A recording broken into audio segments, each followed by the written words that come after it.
ಅರಮನೆ ಎಂದು ಕರೆಯಲ್ಪಡುವ ಮೈಸೂರಿನಲ್ಲಿರುವ ಒಂದು ಅತ್ಯದ್ಭುತ ಅರಮನೆ ಇದು ಮೈಸೂರು ಒಡೆಯರ್ ವಂಶದ ರಾಜನಿವಾಸ.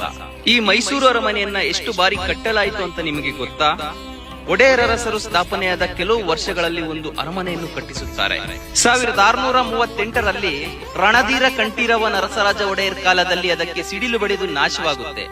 ಆಗ ಅದನ್ನು ಮರು ನಿರ್ಮಾಣ ಮಾಡಿ ಸರಿಪಡಿಸಲಾಯಿತು.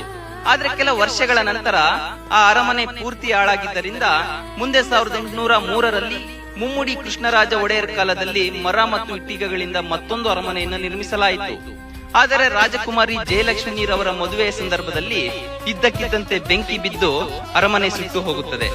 ಇದರಿಂದ ಅರಮನೆ ವಾಸಿಗಳು ಸಮೀಪದ ಜಗನ್ ಮೋಹನ ಅರಮನೆಗೆ ಸ್ಥಳಾಂತರಗೊಳ್ತಾರೆ.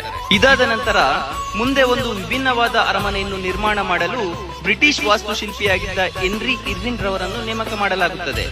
1897ರಲ್ಲಿ ಅರಮನೆಯನ್ನು ಕಟ್ಟಲು ಪ್ರಾರಂಭ ಮಾಡ್ತಾರೆ. 1912ರಲ್ಲಿ ನಾಲ್ವಡಿ ಕೃಷ್ಣರಾಜ ಒಡೆಯರ್ ರವರು ರಾಜರಾಗಿದ್ದಾಗ ಅರಮನೆ ಪೂರ್ಣಗೊಳ್ಳುತ್ತದೆ. ಇನ್ನು ಇಷ್ಟು ಬೃಹತ್ತಾದ ಅರಮನೆ ಕಟ್ಟಲು ಅಂದಾಜು ವೆಚ್ಚವಾದ ಹಣ 41,47,913 ರೂಪಾಯಿಗಳು. ನಾವು ಅರಮನೆ ಪ್ರವೇಶವಾದ ನಂತರ ನಮಗೆ ಕಾಣಿಸುವುದು ಬೊಂಬೆ ತೊಟ್ಟಿ.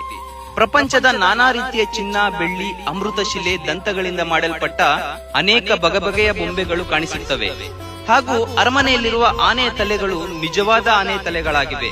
ಹೌದು, 1955ರಲ್ಲಿ ಬಂಡೀಪುರದ ಹತ್ತಿರದ ಹಳ್ಳಿಯ ಜನರಿಗೆ ತೊಂದರೆ ಕೊಡುತ್ತಿದ್ದವೆಂದು ವಿಷಯ ತಿಳಿದ ಮಹಾರಾಜರು ಆ ಎರಡೂ ಆನೆಗಳನ್ನು ಬೇಟೆಯಾಡಿ ಅವುಗಳ ತಲೆಯನ್ನು ಕತ್ತರಿಸಿ ತಂದು ಅರಮನೆಯಲ್ಲಿ ಅಳವಡಿಸಲಾಗಿದೆ.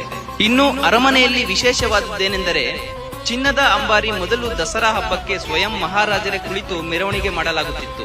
ಆದರೆ ಈಗ ಅಂಬಾರಿ ಒಳಗೆ ತಾಯಿ ಚಾಮುಂಡೇಶ್ವರಿಯ ಮೂರ್ತಿಯನ್ನಿಟ್ಟು ಮೆರವಣಿಗೆ ಮಾಡಲಾಗುತ್ತದೆ. ಮತ್ತು ಈ ಅಂಬಾರಿಯನ್ನು ನವರಾತ್ರಿಯ ಸಮಯದಲ್ಲಿ ಮಾತ್ರ ಸಾರ್ವಜನಿಕರು ನೋಡಲು ಅವಕಾಶ ಸಿಗುತ್ತದೆ. ಇನ್ನು ಅರಮನೆಯಲ್ಲಿರುವ ದರ್ಬಾರ್ ಹಾಲ್, ಇಲ್ಲಿನ ಭವ್ಯವಾದ ಕಂಬಗಳು, ಚಿತ್ತಾರವನ್ನು ನೋಡೋಕೆ ನಿಜವಾಗಿಯೂ ಎರಡು ಕಣ್ಣುಗಳು ಸಾಲೋದಿಲ್ಲ. 1942ರ ಜಯಚಾಮರಾಜೇಂದ್ರರವರ ಕಾಲದಲ್ಲಿ ಅರಮನೆಗೆ ವಿದ್ಯುತ್ ದೀಪಾಲಂಕಾರ ಮಾಡಲಾಯಿತು.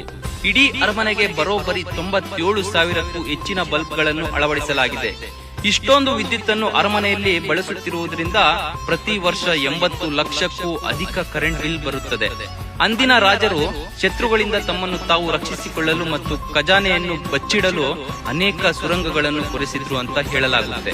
ಮೈಸೂರು ಅರಮನೆಯಿಂದ ರಾಣಿ ಬಂಗಲೆಗೆ ಮತ್ತು ಅರಮನೆಯಿಂದ ಶ್ರೀರಂಗಪಟ್ಟಣಕ್ಕೆ, ಮತ್ತೊಂದು ಅರಮನೆಯಿಂದ ಚಾಮುಂಡಿ ಬೆಟ್ಟಕ್ಕೆ. ವೀಕ್ಷಕರೇ, ನೋಡಿದ್ರಲ್ವಾ ಮೈಸೂರು ಅರಮನೆಯ ಇತಿಹಾಸವನ್ನು? ನೀವು ಒಮ್ಮೆ ಮೈಸೂರು ಅರಮನೆಗೆ ಭೇಟಿ ನೀಡಿದ್ರೆ ದಯವಿಟ್ಟು ಕಾಮೆಂಟ್ ಮಾಡಿ. ಹೂವಿನ ಸಂತೆಗೆ ಬಂದಿರೋ ಗಾಳಿಗೆ ನಿನ್ನದೇ ಯೋಚನೆ, ನಿನ್ನದೇ ಯೋಚನೆ. ಕಣ್ಣಿನ ಅಂಚಿಗೆ ಬಂದಿರೋ ಮೋಡಕ್ಕೆ ನಿನ್ನದೇ ಯೋಚನೆ, ನಿನ್ನದೇ ಯೋಚನೆ.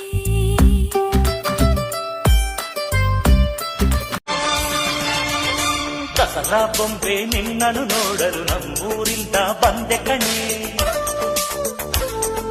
ರಾಣಿ ಇಲ್ಲದ ಅರಮನೆಯಿಂದ ಹೂವಿನ ಪಲ್ಲಕ್ಕಿ ತಂದೆ ಕಣೆ.